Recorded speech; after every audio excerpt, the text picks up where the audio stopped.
Oke, kali ini kita akan podcast tentang cyberbullying di media sosial.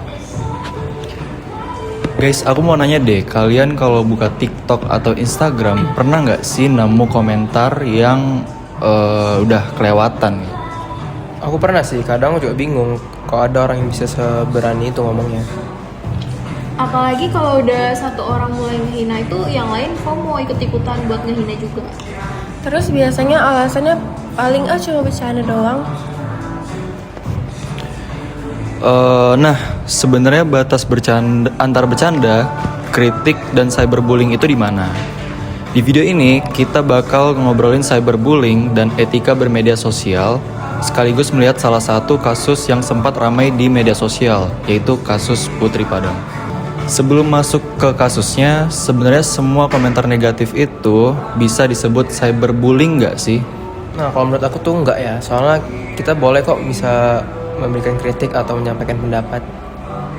Yang penting cara menyampaikannya. Kalau kita nggak setuju dengan isi kontennya, kan kita bisa ngejelasin alasannya tuh apa gitu. Tapi kalau sudah menyerang fisik, menghina pribadi, merendahkan atau sengaja mempermalukan seseorang itu sudah berbeda.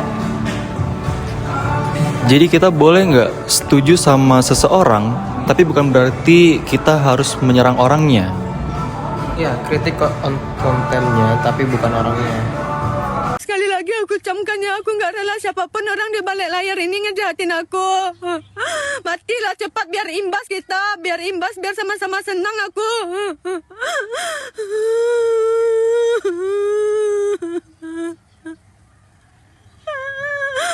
Aku nggak rela. Untuk dapatin duit itu nggak semudah itu dong Kak. Jangan pandang mudah aku dapatinnya.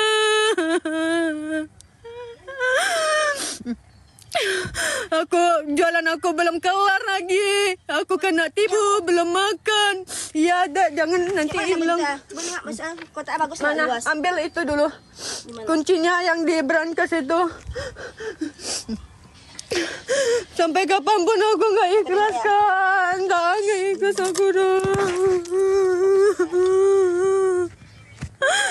Udah capek aku sisihkan duit itu dah untuk bayar paket yang ini. Rupanya aku kena tipu dah. Masa 2 kali aku bayar paket.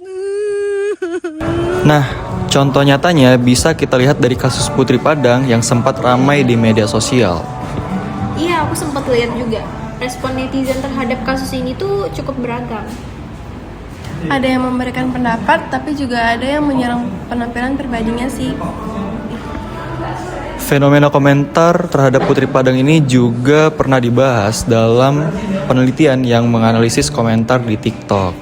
Dari situ kita bisa melihat ya bagaimana komentar di media sosial itu bisa berkembang. Awalnya itu cuma satu yang mengejek, tapi itu yang lain tuh bisa ikutan.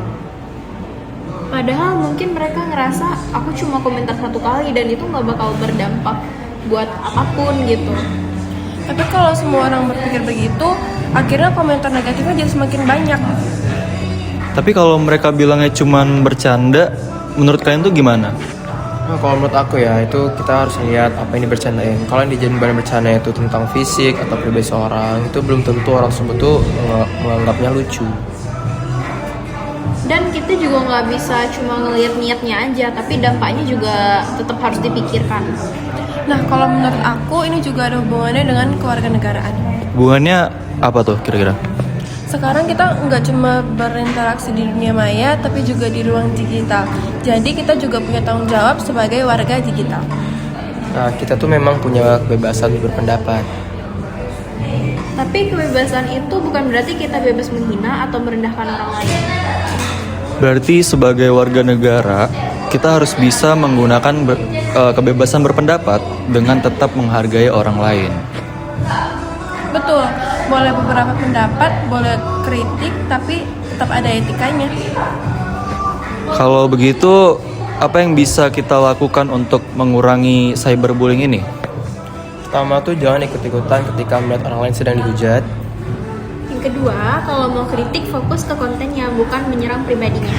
Yang ketiga, pikirkan dulu sebelum menulis atau menyebarkan sesuatu. Dan kalau sudah keterlaluan, kita bisa menggunakan fitur report daripada ikut memperbesar masalahnya. Jadi dari pembahasan kita hari ini, media sosial memang memberikan kita kebebasan untuk berpendapat. Jadi kesimpulan dari podcast kali ini, bebas berpendapat, tetap beretika.